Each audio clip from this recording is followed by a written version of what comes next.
السلام عليكم ورحمة الله وبركاته. الحمد لله نحمده ونستعينه ونستغفره ونؤمن به ونتوكل عليه ونعوذ بالله من شرور أنفسنا ومن سيئات أعمالنا. من يهدي الله فلا مضل له ومن يضلل فلا هادي له ونشهد أن لا إله إلا الله وحده لا شريك له وداعيا إلى الله بإذنه وسراجا وقمرا منيرا. أما بعد فأعوذ بالله من الشيطان الرجيم. بسم الله الرحمن الرحيم. ومن الحج والعمرة من شعائر الله. وعن ابن عباس رضي الله تعالى عنه قال قال رسول الله صلى الله عليه وسلم نزل الحجر الأسود من الجنة وهو أشد البياض من الذين فسوده خيط البني آدم أو كما قال على النبي الصلاة والسلام. সম্মানিত মুআজ্জিজ মুসল্লিয়ানে কেরাম, অসংখ্য অগণিত মর্তবা শুকরিয়া সে মহান আল্লাহ তাআলার দরবারে যে আল্লাহ রাব্বুল আলামিন মাহে শাওয়ালের শেষ জুমাতে আমাদেরকে দুনিয়ার বিভিন্ন প্রকারের মায়াজাল বেড়াজাল থেকে হেফাজত করে অত্যন্ত ভালোবেসে দয়া করে মায়া করে পবিত্র ঘর, পবিত্র সময়, পবিত্র স্থান মসজিদে আসার এবং বসার দান করেছেন। সেই মহান মালিকের দরবারে অন্তরের অন্তরস্থল থেকে কালিমাতুশ শুকর যাপন করে সকলে বলে আলহামদুলিল্লাহ। অজস্র কোটি দরুদ সালাম নাজিল হক বিশ্বের মানবতার মুক্তির দিশারি জিগর গোশে আমেনা হযরত রাসূল করিম, সকলে মুহাব্বতেন বলেন সাল্লাল্লাহু আলাইহি ওয়াসাল্লাম। মুহতারাম হাজিরিন, গত সপ্তাহে আলোচনার মাধ্যমে মহিলা প্রত্যেকের উপর জীবনে একবার হজ করা হচ্ছে ফরজে আইন। কেউ ফরজ হজ আদায়ের লক্ষ্যে জিলকদ মাসের প্রথম তারিখ থেকে বাইতুল্লাহর মেহমানগণ পালাক্রমে বিভিন্ন দেশ থেকে সৌদি আরবের উদ্দেশ্যে বিভিন্ন ফ্লাইটে রওনা করবেন। আল্লাহ রাব্বুল আলামিন আমাদেরকেও আল্লাহ তাআলা হজ করার জন্য কবুল করুক, সকলে বলে আমিন। গত সপ্তাহে আমরা আলোচনা করেছিলাম হজ সিরিজের প্রথম পর্ব, মুসলমানদের কিবলা পবিত্র কাবা শরীফের ইতিহাস ও তাৎপর্য শিরোনামের আলোচনা আমরা করেছিলাম। আল্লাহ তাআলার তৌফিক ও সাহায্য আমাদের সহযোগী হলে আজকে আমরা আলোচনা করব হজকে কেন্দ্র করে বাইতুল্লাহ অবস্থিত আল্লাহ তাআলার বেশ কয়েকটি কুদরতি নিদর্শনের পরিচিতির উপর, যার শিরোনাম হলো হাজরে আসওয়াদ, রোকনে ইয়ামানি ও জমজম কূপ ইত্যাদি। এ সম্পর্কে বিশদ আলোচনা পবিত্র কোরআন ও হাদিসে রয়েছে। কারণ আল্লাহ রাব্বুল আলামিন উত্তম তৌফিক দাতা, যদি আল্লাহ রাব্বুল আলামিন তৌফিক এনায়েত করে তাহলে এই বিষয়ভিত্তির উপর কিছু কথা বলার চেষ্টা করব। মা তৌফিক ইল্লা বিল্লাহ। মুআজ্জাজ হাজিরিন, হাজরে আসওয়াদ বা কালো পাথর, যা বর্তমানে কাবা শরীফের দরজার বাম দিকে দক্ষিণ পূর্ব কোণে মাতাফ থেকে পড়ায় 4 মিটার অর্থাৎ 1.5 মিটার 4 ফুট উঁচুতে কাবা শরীফের দেওয়ালে লাগানো আছে, সেখান থেকে মূলত তাওয়াফ শুরু হয়, শেষ হয় সেখানে, শুরুও হয় সেই স্থান থেকে। এই হাজরে আসওয়াদকে চুমু দিয়ে কিংবা বেশি ভিড় হলে দূর থেকে হাতের ইশারা করে তাওয়াফ শুরু করতে হয় এবং এখানে আসা মাত্রই একটি করে চক্কর শেষ হয়, আবারও নতুন চক্কর শুরু হয়। এভাবে হাজরে আসওয়াদেই তাওয়াফের শুরু এবং শেষ হয়। এই হাজরে আসওয়াদের ইতিহাস খুবই পুরানো ইতিহাস, বলা চলে প্রায় পৃথিবীর শুরু লগ্ন থেকেই এই হাজরে আসওয়াদের ইতিহাস, এই পাথরের ইতিহাস সম্পর্কে ইমাম কুরতুবী রহমাতুল্লাহ আলাইহি সূরা হাদিদের 25 নং আয়াতের তাফসির করতে গিয়ে আল্লামা কুরতুবী রহমাতুল্লাহ আলাইহি তাফসিরে কুরতুবীর 17 খণ্ডে 261 পৃষ্ঠায় লিখেছেন। তিনি বলেন, রাওয়াহুল ইকরামা আন ইবনে আব্বাস ক্বালা সালাসাতুন আশিয়াউ নাযালাত মা আদম আলাইহিস সালাম আল হাজরুল আসওয়াদু ওয়া কানা আশাদ্দুল বায়াজ মিনাস সালজি ওয়া আসা মূসা ওয়া কানাত মিন আসিল জান্নাত তুলাহা 10 আযরাউ মিনাল তুলিল মূসা ওয়াল হাদিসু আনসালা মা'উস সালাসাতু আশিয়াউস সানাদি ওয়াল কাবলাতি ওয়া মিকাদাতিন ওয়া হিয়া বিল মিতরাব। হযরত ইকরিমা রাহিমাহুল্লাহর সূত্রে তাফসিরে কুরতুবীর মধ্যে এই হাদিসটা নকল করেছেন। সাইয়েদনা ইবনে আব্বাস রাদিয়াল্লাহু তাআলা আনহু বলেন, 3টি বস্তু হযরতে আদম আলাইহিস সালাতু ওয়াস সালামের সাথে জান্নাত থেকে পৃথিবীর জমিনে অবতরণ করেন। তার মধ্যে প্রথম নাম্বার হচ্ছে আল হাজরুল আসওয়াদ, 1 নাম্বার হচ্ছে হাজরে আসওয়াদ। ওয়া কানা আশাদ্দুল বায়াজি মিনাস সালজি, যা মূলত এই পাথরটা বরফ থেকে অধিক সাদা ছিল। নাম্বার 2, সাইয়েদিনা হযরতে মূসা আলাইহিস সালাতু ওয়াস সালামের লাঠি, যা মূলত জান্নাতের মেদি গাছ থেকে তৈরি করা ছিল, যার লম্বা ছিল হযরতে মূসা আলাইহিস সালাতু ওয়াস সালামের সমান 10 হাত লম্বা। নাম্বার 3, লোহা। লোহা আর এর সাথে আরও 3টি বস্তু যুক্ত ছিল। একটি হচ্ছে কামারের ভাটি, যেখানে লোহাকে গরম করা হয়, সেইটা। নাম্বার 2, লোহা গরম করার পরে লোহাটা হাত দিয়ে ধরা সম্ভব নয়, এই লোহা ধরার জন্য একটি বস্তু দেওয়া হয়েছিল, যন্ত্র দেওয়া হয়েছিল। 3য় নাম্বার হচ্ছে এর সাথে আরেকটি দেওয়া হয়েছিল হামর, যা দ্বারা লোহাকে পিটিয়ে বিভিন্ন জিনিস তৈরি করা যায়।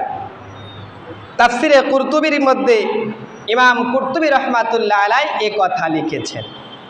প্রিয় হাজিরিন, আমরা এই বর্ণনা দ্বারা জানা গেল যে হাজরে আসওয়াদের ইতিহাস ততটুকু পুরাতন যতটুকু পুরাতন সাইয়েদনা হযরতে আদম আলাইহিস সালাতু ওয়াস সালামের আগমনের ইতিহাস।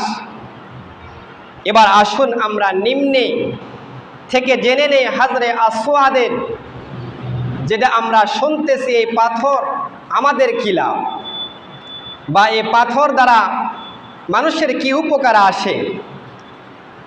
হযরতে নূহ আলাইহিস সালাতু ওয়াস সালামের মহাপ্লাবনের সময় হাজরে আসওয়াদ কোথায় ছিল? নূহ আলাইহিস সালাতু ওয়াস সালামের প্লাবনের সময় যখন সারা পৃথিবী প্লাবিত হয়, তখন কাবা শরীফকে চতুর্থ আসমানে উঠিয়ে নেওয়া হয়। ওই সময় বরকতময় পাথরকে আবু কুবাইস পাহাড়ে সংরক্ষিত রাখার জন্য জিবরাইল ফেরেশতাকে আল্লাহ তাআলা স্বয়ং নির্দেশ দিয়েছিলেন, হুকুম করেছিলেন। যেমনটি তাফসিরে ইবনে কাসিরের প্রথম খণ্ডে 433 নম্বর পৃষ্ঠায় লিখেছেন, এবং তাফসিরে কুরতুবীর দ্বিতীয় খণ্ড 122 নম্বর পৃষ্ঠায় কথা লিখেছেন যে জান্নাত, আল্লাহ তাআলা জান্নাত থেকে একটি ইয়াকুত পাথর, মূল্যবান রত্ন পাথর অবতীর্ণ করেন। এটি বর্তমান কাবা শরীফে স্থাপন করা ছিল। সেই পাথরকে কেন্দ্র করে মানুষ তাওয়াফ করতে থাকলো। এভাবে চলতে থাকলো হযরতে নূহ আলাইহিস সালাতু ওয়াস সালামের জামানায় তুফান তথা মহাপ্লাবনের সময়কাল পর্যন্ত। যখন মহাপ্লাবন এসে গেল, তখন ইয়াকুতের এই পাথরটি তুলে নেওয়া হয়। অতঃপর যখন হযরতে ইব্রাহিম আলাইহিস সালাতু ওয়াস সালামকে প্রেরণ করলেন, তিনি কাবা নির্মাণ করলেন, এবং তিনি ও তার পুত্র ইসমাইল আলাইহিস সালাতু ওয়াস সালামকে উভয়জন যখন কাবা নির্মাণের শেষ পর্যায়ে যখন রোকনের স্থান, অর্থাৎ যেই জায়গাতে হাজরে আসওয়াদ রাখার স্থানে পৌঁছে গেলেন, তখন ইব্রাহিম আলাইহিস সালাতু ওয়াস সালাম তার ছেলেকে বলল, ইয়া বুনাইয়া ইবতাগিল হাজার আজআলা আলাইহিমুল বিন্নাস, হে আমার কলিজার টুকরা সন্তান, আমাকে একটি পাথর এনে দাও, যাতে আমি তা মানুষের জন্য একটি নিদর্শন বা চিহ্ন স্বরূপ রেখে দিতে পারি, বানাতে পারি। এ কথা শুনে সাইয়েদনা ইসমাইল আলাইহিস সালাতু ওয়াস সালাম একটি পাথর এনে দিলেন, কিন্তু ইব্রাহিম আলাইহিস সালাতু ওয়াস সালাম তা পছন্দ করলেন না এবং বললেন, ইয়ামবাগি গায়রা, আরেকটি পাথর এনে দাও। এ কথা শুনে তিনি আরেকটি পাথর খুঁজতে বের হলেন।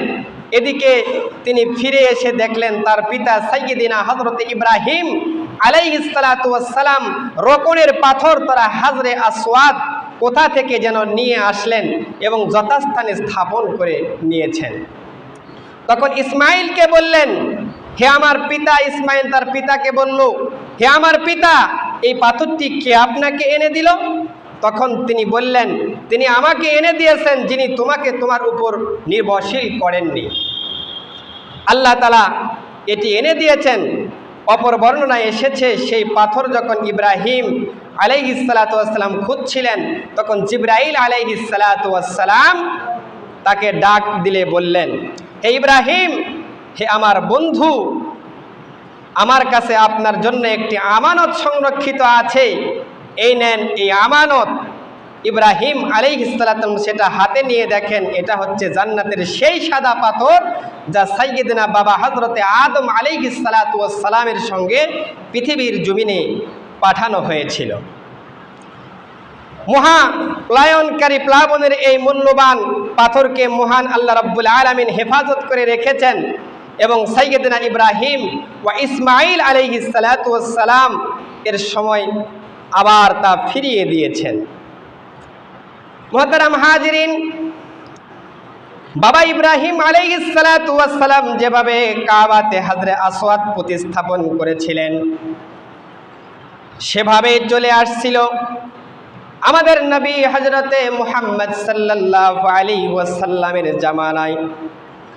মক্কার কুরাইশরা বাইতুল্লাহর পুনঃ নির্মাণ করে, সেই পুনঃ নির্মাণ ভালোভাবে চলছিল, কিন্তু যখন হাজরে আসওয়াদ প্রতিস্থাপনের সময় এসে গেল, তখন এই বরকতময় জান্নাতি পাথরটা কে বসাবে, কোন গোত্রের লোকেরা বসাইবে, এই নিয়ে তাদের মধ্যে বাক বিতণ্ডা দেখা দিল।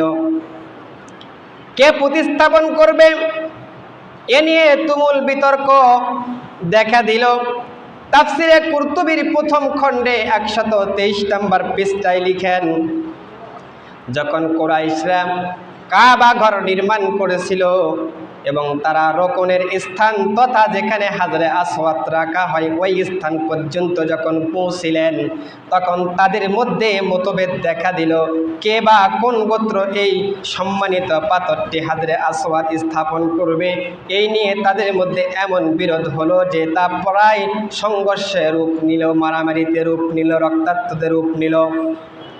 তখন তারা বলল, আসো আমরা এই রাস্তা দিয়ে যাই, এই রাস্তা দিয়ে সর্বপ্রথম কাবার অভ্যন্তরে যে ব্যক্তিটা প্রবেশ করবে আমরা তাকে আজকের এই বিচারের দায়ভার দিব। ওই ব্যক্তি যা বিচার করবে তা আমরা মাথা পেতে মেনে নিব। যে যা হোক উপযুক্ত মনে করবে সেই কাজ আমরা করব। তারা এই প্রস্তাবে একমত হলো। এরপর রাসূলুল্লাহ সাল্লাল্লাহু আলাইহি ওয়াসাল্লাম তাদের দিকে আসলেন। সর্বপ্রথম ওই দিনে কাবার অভ্যন্তরে আল্লাহ রসুল প্রবেশ করলেন। তখন তিনি ছিলেন একজন তরুণ, তার গায়ে ছিল লামিরা অর্থাৎ জেব্রা দাগের মতন একটা চাদর পরিহিত ছিল। তারা তাকেই বিচারের ভার দিল। তিনি অর্থাৎ রাসূলুল্লাহ সাল্লাল্লাহু আলাইহি ওয়াসাল্লামের নির্দেশ দিলেন, হাজরে আসওয়াদ এই পাথরটা কে বসাবে? আল্লাহ রসুল সাল্লাল্লাহু আলাইহি ওয়াসাল্লাম যেহেতু এটা একটি পবিত্র পাথর, এটা একটি বরকতময় পাথর, আল্লাহ রাব্বুল আলামিন নিজে চেয়েছিলেন যে এই বরকতময় পাথরটা মক্কার নাপাক মুশরিক কাফেররা যেন স্পর্শ না করতে পারে। এজন্য আল্লাহ রসুল সাল্লাল্লাহু আলাইহি ওয়াসাল্লামকে ভোরে ভোরে মসজিদের মধ্যে পাঠাইয়া দিয়েছিলেন। আল্লাহ রসুল সাল্লাল্লাহু আলাইহি ওয়াসাল্লাম বললে একটা চাদর নিয়ে এসো। নবী করিম সাল্লাল্লাহু আলাইহি ওয়াসাল্লামের আদেশে একটা চাদর নিয়ে আসা হলো। আল্লাহর নবী জনাবে মুহাম্মদ রাসূলুল্লাহ সাল্লাল্লাহু আলাইহি ওয়াসাল্লাম নিজ হাতে হাজরে আসওয়াদটা উঠায় চাদরের উপর রাখলেন এবং প্রত্যেকটা গোত্র থেকে তাদের নেতাদেরকে ডাকলেন যে প্রত্যেকটা গোত্র থেকে তাদের নেতারা আসেন। আসার পর সকলে চাদরের সাইডগুলি ধরে আলোক করলেন, উঁচু করলেন। আল্লাহর নবী জনাবে মুহাম্মদ রাসূলুল্লাহ সাল্লাল্লাহু আলাইহি ওয়াসাল্লাম ওই চাদর থেকে সাথে সাথে হাজরে আসওয়াদটি নিয়ে যথা স্থানে আল্লাহ পৌঁছায়া দিলেন, স্থাপন করে দিলেন। এভাবে একটি রক্তক্ষয়ী সংঘর্ষ আল্লাহ রসুল সাল্লাল্লাহু আলাইহি ওয়াসাল্লাম খুব সমাধান দিলেন, খুব সুন্দরভাবে তার সমাধান টানলেন। আল্লাহ রসুল সাল্লাল্লাহু আলাইহি ওয়াসাল্লামের এই টেকনিক দেখে মক্কার মুশরিকরা সেদিন বলেছিল যে এটাই হচ্ছে বাস্তবে হচ্ছে বিচার, যে বিচার রসুল সাল্লাল্লাহু আলাইহি সাল্লাম করেছে, কোন গোত্র এই পাটে হাতে হাত দিবে এ নিয়ে তুমুল মারামারি শুরু হয়ে গিয়েছিল। আল্লাহ রসুল সাল্লাল্লাহু আলাইহি সাল্লাম এমন এক কৌশল অবলম্বন করলেন যাতে সবাই শরীক হলো, আবার সবাই খুশি হলো। আল্লাহ রসুল সাল্লাল্লাহু আলাইহি সাল্লাম তার বরকতি হাত দ্বারা জান্নাতের বরকতি পাথরটা হচ্ছে হাজরে আসওয়াদের স্থান মতন বসায়া দিলেন। এভাবেই তুমুল বিতর্কের সর্বজন স্বীকৃত চমৎকার সমাধান হয়ে গেল। প্রিয় হাজিরিন, এতক্ষণ আমরা হাজরে আসওয়াদের ইতিহাস সম্পর্কে বিস্তারিত আলোচনা করলাম বা শুনলাম। এখন আমরা এর ফজিলত সম্পর্কে বিস্তারিত কিছু কথা আপনার সামনে উপস্থাপন করতে চাই। এই পাথরটি মূল্যবান হওয়ায় সবচেয়ে বড় ফজিলত হিসাবে এটাই যথেষ্ট যে এটা একটি জান্নাতি পাথর। এই পাথর দেখা মানে জান্নাতের একটা নিদর্শন দেখা।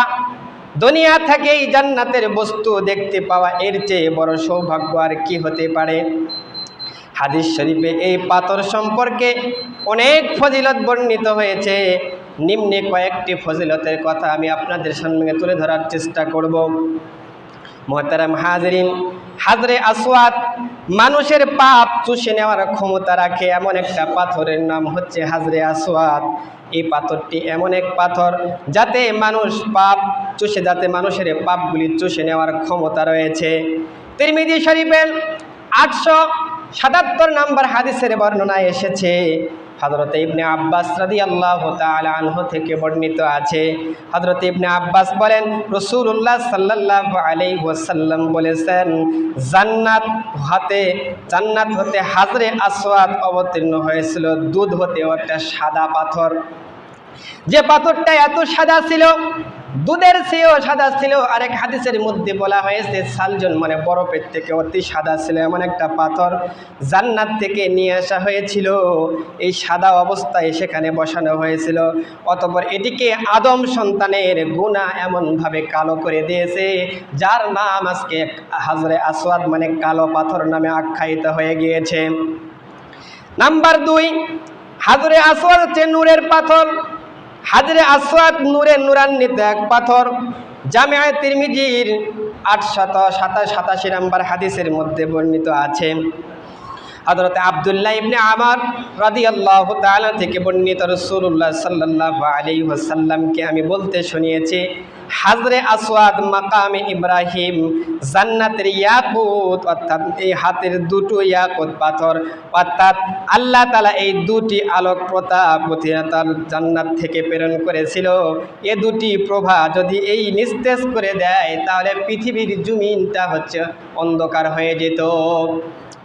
আল্লাহ রাসূল সাল্লাল্লাহু আলাইহি সাল্লাম বলেছেন, এই পাথরটা এতই নূর ছিল যে পাথরটা যদি দুনিয়ার কোনো জমিনে রাখা হতো সারা দুনিয়াটা আলোকিত হয়ে যেত। এমন একটা পাথরের নাম হচ্ছে হাজরে আসওয়াদ।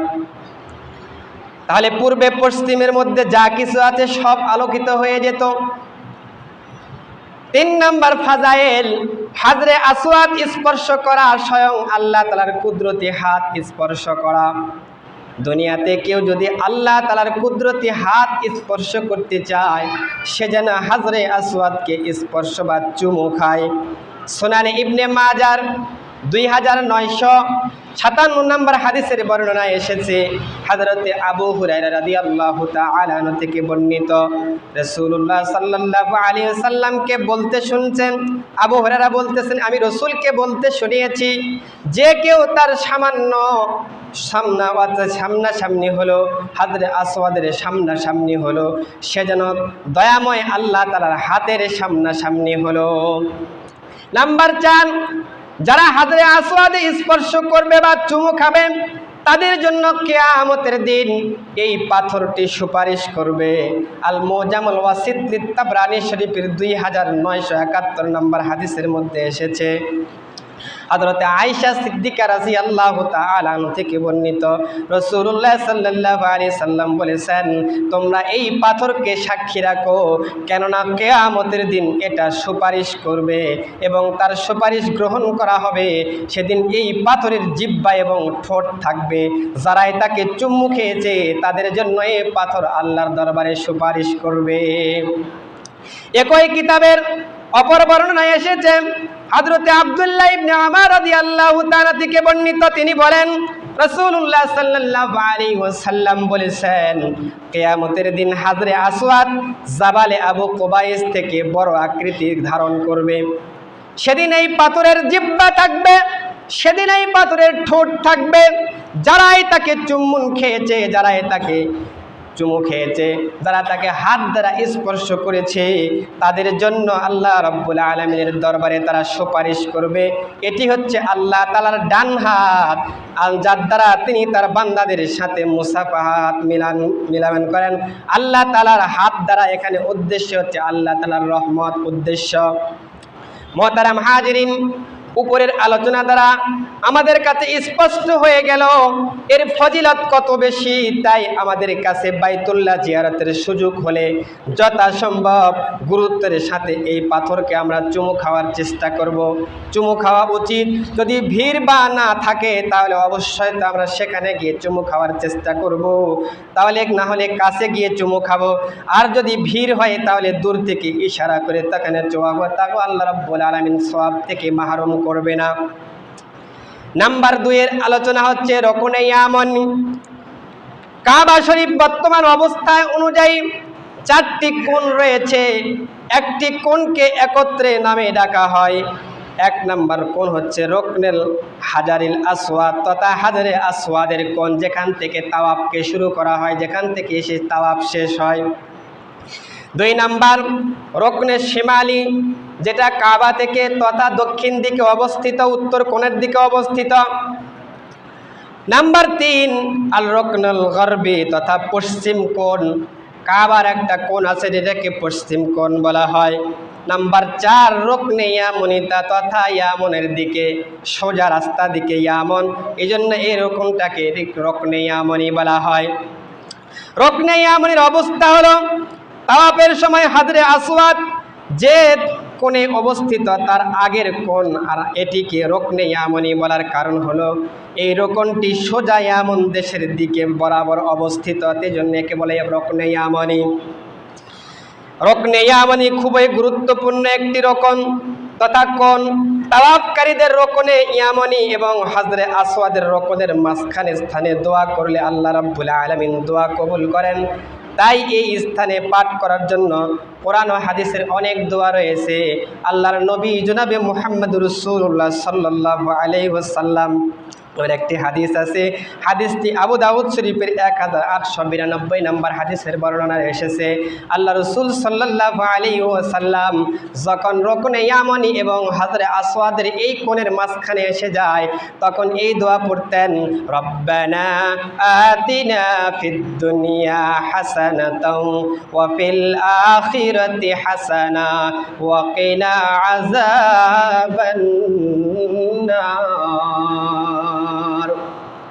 আল্লাহ রাব্বুল আলামিনের কাছে আল্লাহ রাসূল এই দোয়া করতেন, হে আমার রব, আমাদেরকে দুনিয়ার কল্যাণ দান করুন, আখিরাতের কল্যাণ দিন এবং জাহান্নামের আযাব হতে আমাদেরকে রক্ষা করুন। আরেকটি হাদিসে চমৎকার একটি ফজিলতের কথা বর্ণনা হয়েছে। হাদিসটি জামে তিরমিজির 959 নম্বর হাদিসের বর্ণনায় এসেছে। হযরতে উমাইর রাদিয়াল্লাহু তাআলা থেকে বর্ণিত, তিনি বলেন, ভিড়ের ঠেলেও হযরতে ওমর হাজরে আসওয়াদ ও রুকনে ইয়ামনের নিকট যেতেন এবং স্পর্শ করার চেষ্টা করতেন। রাসূলুল্লাহ সাল্লাল্লাহু আলাইহি ওয়াসাল্লামের অন্যান্য কোন সাহাবীকে আমি এরূপ করতে দেখি নাই। আমি বললাম, হে আবু আব্দুর রহমান, আপনি ভিড় ঠেলে হলেও এই 2 রুকনে গিয়ে পৌঁছেন, কিন্তু আমি তো ভিড় ঠেলে রাসূলুল্লাহ সাল্লাল্লাহু আলাইহি ওয়াসাল্লামের অন্য কোনো সাহাবীকে যেতে দেখিনি। তিনি বললেন, আমি এরূপ কেন করব না? রাসূলুল্লাহ সাল্লাল্লাহু আলাইহি ওয়াসাল্লামকে আমি বলতে শুনিয়েছি, এই 2টি রুকন স্পর্শ করলে তার জীবনের সমস্ত গুনাহগুলি কাফফারা হয়ে যায়। আমি তাকে আরো বলতে শুনেছি, সঠিকভাবে যদি কোনো লোক বাইতুল্লাহ 7 বার তাওয়াফ করে তাহলে তার একটি ক্রীতদাস আজাদ করার সমান সওয়াব হয়। তাকে আমি আরো বলতে শুনিয়েছি, যখনই কোনো ব্যক্তি তাওয়াফ করতে গিয়ে এক পা রাখে অন্য পা তোলে, আরেক পা রাখে আরেক পা উঠায়, আল্লাহ রাব্বুল আলামিন তার প্রতিটি কদমের বিনিময়ে একটি করে গুনাহ মাফ করে দেয় আর একটি করে সওয়াব তার আমলনামে লিপিবদ্ধ করে দেয়। এগুলো কামার মালিক আমাদেরকে হাজরে আসওয়াদ রুকনে ইয়ামনি স্পর্শ করার তৌফিক দান করুক। জমজম কূপ আল্লাহ তাআলার কুদরতি নিদর্শনা বলেন একটি অন্যতম।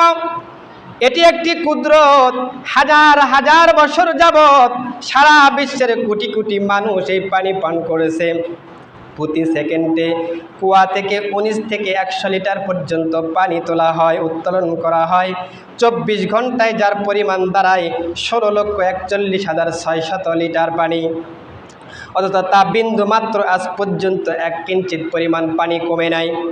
সর্বপ্রথম জেনে নিব জমজম কূপের ইতিহাস কিভাবে শুরু হয়। জমজম কূপের পানি ধারা এই ইতিহাস সম্পর্কে সহিহ বুখারীর 3365 নম্বর হাদিসের বর্ণনায় এসেছে। হযরতে ইবনে আব্বাস রাদিয়াল্লাহু তাআলা আনহু থেকে বর্ণিত সুদীর্ঘ একটি হাদিস। ইবনে আব্বাস থেকে বর্ণিত আছে, তিনি বলেন, নারী জাতি সর্বপ্রথম কোমরবন্ধ বানানো শিখিয়েছেন হযরতে ইসমাঈল আলাইহিস সালাতু ওয়াস সালামের মায়ের কাছ থেকে, হাজেরার কাছ থেকে কোমরবন্ধ। হাজেরা কোমরবন্ধ লাগাতেন সারা থেকে নিজের মর্যাদাকে গোপন করার জন্য। একদিন ইব্রাহিম শিশুপুত্র ইসমাঈল এবং তার মাকে নিয়ে বের হলেন।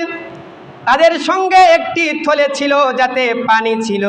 ইসমাঈল আলাইহিস সালাতু ওয়াস সালামের মা মশক হতে পানি পান করতেন, ফলে শিশুর জন্য তার বুকের স্তনের মধ্যে দুধ আসত।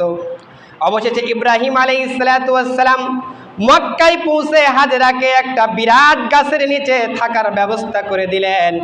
অতঃপর ইব্রাহিম আলাইহিস সালাতু ওয়াস সালাম আপন রবের নির্দেশে তার পরিবারের সারার নিকট ফিরে চলে যান। তখন ইসমাঈল আলাইহিস সালাতু ওয়াস সালামের মা কিছু দূর পর্যন্ত তার অনুসরণ করেন। অবশেষে যখন কাদা নামক স্থানে পৌঁছে যান, তখন তিনি পিছন থেকে তাকে ডাক দিয়ে বলেন, হে ইব্রাহিম, আপনি আমাদেরকে কার কাছে রেখে যাচ্ছেন? ইব্রাহিম আলাইহিস সালাতু ওয়াস সালাম বলল, আল্লাহ তাআলার হেফাজতে আল্লাহ তাআলার কাছে রেখে যাচ্ছি। হাজেরা আলাইহিস সালাতু ওয়াস সালাম বললেন, আমি আল্লাহ তাআলার প্রতি সন্তুষ্টি। রাবী বলেন, অতঃপর হাজেরা ফিরে আসলেন, তিনি মশকতে পানি পান করেন আর তার শিশুর জন্য বুকের মধ্যে দুধ সঞ্চয় হতো। অবশেষে যখন পানি শেষ হয়ে গেল, তখন ইসমাঈল আলাইহিস সালাতু ওয়াস সালামের মা বললেন, আমি যদি গিয়ে এদিক সেদিকে তাকাতাম তাহলে হয়তো কোনো মানুষের দেখা পেতাম। রাবী বলেন, অতঃপর ইসমাঈলের মা গেলেন এবং সাফা পাহাড়ে উঠলেন, এদিক সেদিক তাকালেন, কাউকে দেখা গেল না। এজন্য বিশেষভাবে তাকিয়ে থাকলেন, কিন্তু কাউকেও দেখতে পেল না। তখন দ্রুত বেগে মারওয়া পাহাড়ে চলে গেলেন এবং সেখানে তিনি কয়েকটি চক্কর লাগাইলেন এবং আবার পুনরায় ফিরে আসলেন আবার শিশুর অবস্থাকে পর্যবেক্ষণ করার জন্য। সেখানে আসে দেখে শিশুটির অবস্থা আগের মতনই মরণাপন্ন অবস্থা হয়ে গেছে। এতে তার মনে অস্থির স্বস্তি পাচ্ছিল না। তখন তিনি বললেন, যদি এখানে কাউকে পাওয়া যেত। আবার সে দৌড়ে সাফা পাহাড়ের উপর ওঠে, পর্যবেক্ষণ করে দেখে কোথাও কাউকে তাকানো যায় না। সেখান থেকে দৌড়ে আবার মারওয়া পাহাড়ের মধ্যে চলে আসে। এভাবে 7টা চক্কর লাগাই পূরণ করেন। তখন তিনি বলেন, যদি যেতাম তখন দেখতাম যে সে কি করেছে। হঠাৎ তিনি একটি আওয়াজ শব্দ শুনতে পান। শব্দ শুনতে পেলেন, অতঃপর তিনি মনে মনে বললেন, যদি আপনার কোনো সাহায্য করার থাকে তাহলে আমাকে সাহায্য করুন। হঠাৎ জিবরাইল আলাইহিস সালাতু ওয়াস সালামকে দেখতে পেলেন। রাবী বলেন, তখন তিনি জিবরাইল তার পায়ের গোড়ালি দ্বারা এরূপ আঘাত করতে লাগলেন, গোড়ালি দ্বারা মাটিতে আঘাত করতে লাগলেন। রাবী বলেন, তখন ওই পানি ওখান থেকে বাহির হতে শুরু করলো। এ দেখে ইসমাঈলের মা স্বস্তি ফিরে পেলেন এবং গর্ত খুঁড়তে লাগলেন।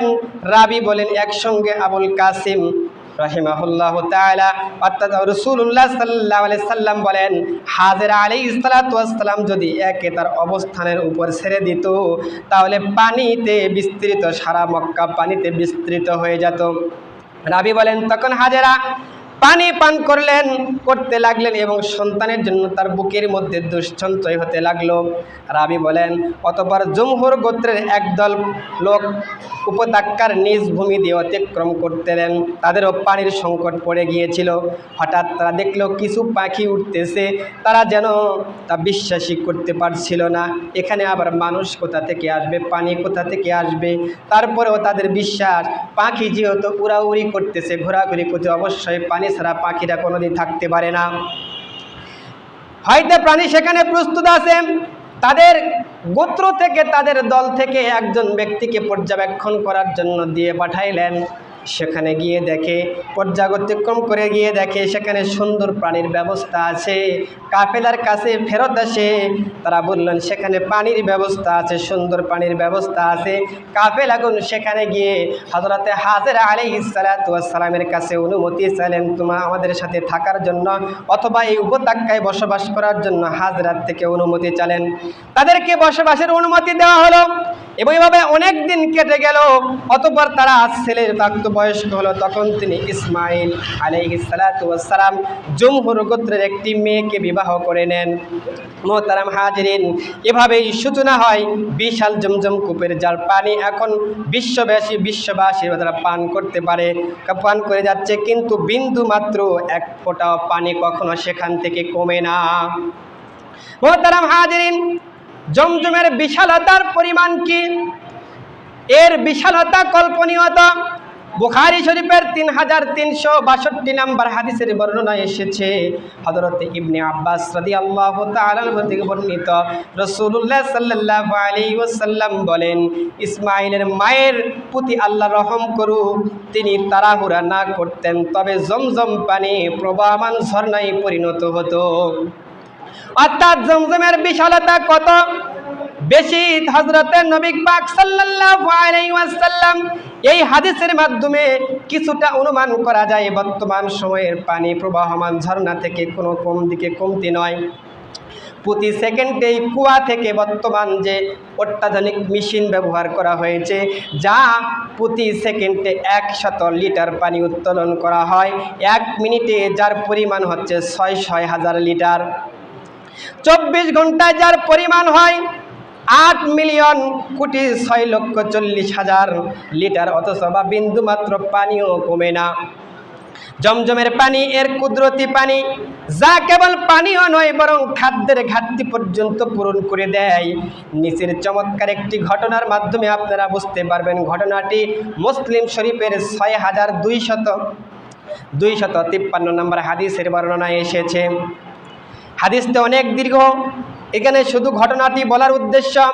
হযরতে আবু যর গিফারী রাদিয়াল্লাহু তাআলা থেকে বর্ণিত, তিনি বলেন হযরত রাসূলুল্লাহ সাল্লাল্লাহু আলাইহি ওয়াসাল্লাম এসে তার সাথী সহ হাজরে আসওয়াদ চুম্বন করলেন এবং বাইতুল্লাহ তাওয়াফ করে নামাজ আদায় করলেন। তখন তিনি তার নামাজের আদায় শেষ করলেন। তখন আবু যর বললেন, আমি প্রথম লোক যে তাকে ইসলামী শরীয়তের মোতাবেক আমি তাকে সালাম করলাম, ইয়া রাসূল, আসসালামু আলাইকুম ইয়া রাসূলুল্লাহ, ইয়া হাবিবাল্লাহ। আমি তাকে সালাম দিলাম, আপনার প্রতি শান্তি বর্ষিত হোক। তিনি সালামের জবাব গ্রহণ করলেন। জানতে চাইলেন, তুমি কে? তিনি বললেন, আমি গিফার সম্প্রদায়ের ব্যক্তি। তিনি বললেন, তারপর তিনি তার হাত ঝোঁকালেন এবং তার হাতের আঙ্গুলগুলো কপালে রাখলেন। আমি ধারণা করলাম গিফার সম্প্রদায়ের প্রতি আমার সম্পর্কে তিনি পছন্দ করছেন না। অতঃপর আমি তার হাতে ধরতে চাইলাম, তার সাথে আমাকে বাধা দিলেন। তিনি তাকে আমার তুলনায় বহু বেশি ভালো করে জানতেন। অতঃপর তিনি মাথা তুলে দেখেন এবং আমাকে প্রশ্ন করলেন, তুমি কতদিন যাবৎ এখানে অবস্থান করছো? আবু যর গিফারী বলেন, আমি বললাম, আমি এখানে 30 দিন 30 রাত পর্যন্ত অবস্থান করতেছি। আল্লাহ রাসূল তাকে বললেন, তাহলে তোমার খাবারের ব্যবস্থা কোথা থেকে হয়েছে? আবু যর গিফারী রাদিয়াল্লাহু তাআলা আনহু বলেন, ওগো আল্লাহ রাসূল, আমার খাবারের একমাত্র ব্যবস্থা ছিল এই জমজম কূপের পানি। আমি আগে এত হ্যাংলা ছিলাম, এত পাতলা মানুষ ছিলাম, আমার শরীরে বিন্দু মাত্র গোস্ত ছিল না। আর এই 30 দিন 30 রাত্রি জমজমের পানির উপর আমি পানি পান করেছি, আমার তৃষ্ণাও মিটেছে, ক্ষুধাও মিটেছে। দেখেন, আমি এমন মোটা হয়ে গিয়েছি, হস্তির মতন মোটা হয়ে গিয়েছি এবং আমার পেটের মধ্যে কয়েক প্রকারের ভাঁজ পড়ে গিয়েছে।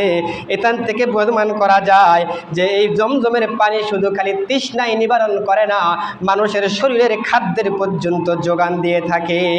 অতঃপর আবু বকর রাদিয়াল্লাহু তাআলা বললেন, ইয়া রাসূলুল্লাহ সাল্লাল্লাহু আলাইহি ওয়াসাল্লাম, আমি কি তাকে নিয়ে যাই আজকে খাবারের জন্য, রাত্রে খাবারের জন্য? আমাকে অনুমতি দিন। আল্লাহ রাসূল সাল্লাল্লাহু আলাইহি ওয়াসাল্লাম অনুমতি দিলেন। আবু বকর রাদিয়াল্লাহু তাআলা তার সঙ্গে রওনা করলেন, চললাম। আবু যর বলতেছেন, আবু বকরের সময় আমি চললাম। আবু বকর একটি দরজা খুললেন, আমাদের জন্য তিনি 3 মুষ্টি ভরে কিছু খাবার নিয়ে আসলেন, যা হচ্ছে কিশমিশ ব্যতীত খাবার। এটাই ছিল এই 1 মাস 30 দিন 30 রাত্রের প্রথম খাবার আমার জন্য। প্রিয় উপস্থিতি, লক্ষ্য করুন, জমজমের পানি কেবল পানির ঘাটতি পূরণ করে না, বরং স্বাস্থ্যবানও করে তোলে, যা এই হাদিসের মধ্যে আমরা প্রমাণ পেয়ে গেলাম। জমজমের পানি খুবই মূল্যবান পানি। এই পানিকে হযরত রাসূলুল্লাহ সাল্লাল্লাহু আলাইহি ওয়াসাল্লাম দাঁড়িয়ে পান করতেন। সহিহ বুখারীর 5617 নম্বর হাদিসের বর্ণনা এসেছে। আল্লাহর নবী সাল্লাল্লাহু আলাইহি ওয়াসাল্লাম বলেন, আন ইবনে আব্বাস ক্বালা শারিবান নবী সাল্লাল্লাহু আলাইহি ওয়াসাল্লাম কাইমান মিনাল জমজম। রাসূলুল্লাহ সাল্লাল্লাহু আলাইহি ওয়াসাল্লাম দাঁড়ানো অবস্থায় জমজমের পানি পান করতেন। তবে জমজমের পানি দাঁড়িয়ে পান করা জরুরি নয়, এটা হচ্ছে একটা মুস্তাহাব পর্যায়ের আমল। কেউ বসে পান করলে তাকে জোরপূর্বক দাঁড়িয়ে দেওয়া ঠিক হবে না। মক্কা শরীফ যারা যাওয়ার সমর্থন না বা সুযোগ হয় না, যারা সেখানে যাওয়ার সৌভাগ্য অর্জন করতে পারে, তারা নিজেরা জমজমের পানি পান করে নিজের দেশের পরিবারের জন্য, পরিজনদের, নিজের আত্মীয় স্বজনদের জন্য নিয়ে আসে, এটা হচ্ছে জায়েজ। হযরতে আয়েশা সিদ্দিকা রাদিয়াল্লাহু তাআলা থেকে বর্ণিত, জমজমের পানির সাথে করে আল্লাহ রাসূল আমাদের সাথে বয়ে আনতেন। এজন্য সারা বিশ্ববাসীর জন্য সেখান থেকে জমজমের পানি বয়ে আনা হচ্ছে জায়েজ। আমরা কিছু মহল থেকে শুনি যে জমজমের পানি মক্কার বাহিরে বার করা নিষেধ, এটা হচ্ছে হাদিস বিরোধী কথা। অথচ আল্লাহ রাসূল সাল্লাল্লাহু আলাইহি ওয়াসাল্লামের হাদিস, এই পানি নিজেই রাসূল সাল্লাল্লাহু আলাইহি ওয়াসাল্লাম নিয়ে যেতেন। হযরতে জাবির ইবনে আব্দুল্লাহ রাদিয়াল্লাহু তাআলা থেকে বর্ণিত, জমজমের পানি এমন মহামূল্যবান পানি যা শুধু পানিও নয় বরং খাদ্যের ঘাটতি পূরণ করে। পাশাপাশি যে নিয়তে উদ্দেশ্য করে সামনে রেখে এই পানি পান করা হয়, আল্লাহ রাব্বুল আলামিন সেই উদ্দেশ্য তাকে সফলতা দান করে এবং তার দোয়াকে কবুল করেন। হযরতে জাবির ইবনে আব্দুল্লাহ রাদিয়াল্লাহু তাআলা বর্ণিত, আমি রাসূলুল্লাহ সাল্লাল্লাহু আলাইহি সাল্লামকে বলতে শুনিয়েছি, জমজমের পানি যে উপকারের লাভের আশায় পান করা হয় তা অবশ্যই অবশ্যই অর্জিত হবে। আল্লাহ রাব্বুল আলামিন তার এটা পূরণ করে দিবেন। অনেকে দেখা যায় জমজমের পানি পান করলে, জমজমের পানি পান করার পরে আমাদের জানা মতে কয়েকটি ঘটনা আছে, আমার জানা মতে কয়েকটি বিষয় আছে। দীর্ঘ 18 থেকে 20 বছর এমনও নবদাম্পত্য আছে যাদের কোনো সন্তান ছিল না। এক ব্যক্তির ঘটনা, ওই ব্যক্তি জমজমে তাদের কাছ থেকে দোয়া চেয়েছিল, ভাই আপনি মক্কায় যাচ্ছেন, আমাদের জন্য একটু দোয়া করেন, আল্লাহ তাআলা যেন আমাদের দাম্পত্যের জীবনে একটি সন্তানতি দান করে। ওই ব্যক্তি বলেছেন, আমি গিয়ে জমজম কূপের পানি পান করার সময় এই নবদাম্পত্যদের জন্য আমি দোয়া করেছিলাম এবং তাদের জন্য ওই দেশ থেকে পানি বহন করে এনেছিলাম। তারা এই দেশে ওই নিয়ত করে পানিটা পান করেছে। 2 বছর নয়, 3 বছর নয়, মাত্র 1.5-2 মাস পরে আমার কাছে ফোন এসেছে যে তারা দুনিয়ার বুকে তাদের সন্তান সম্ভাবনা দেখা দিয়েছে। এই হচ্ছে জমজমের পানির হচ্ছে উপকার। কোনো ব্যক্তি যদি জমজমের পানি খাওয়ার পরে ওই নিয়ত করে খায়, যে নিয়ত করে খাবে, আল্লাহ রাব্বুল আলামিন তার এই সকল শেফা অর্থাৎ তার সকল দোয়াকে কবুল করবেন। আল্লাহ রাব্বুল আলামিন হাজরে আসওয়াদ এবং রকনে ইয়ামানি যেই দোয়াগুলি শিক্ষা দিয়েছে এগুলি যথার্থভাবে আদায় করে আমরা যেন সেই জায়গাতে যেতে পারি। আল্লাহ তাআলা আমাদেরকে তৌফিক দান করুক, আমিন। ওয়া আখিরু দাওয়ানা আলহামদুলিল্লাহি রাব্বিল আলামিন। যারা সুন্নাত পড়ে নেয় কাবলাল জমার সুন্নাত আদায় করে নিন।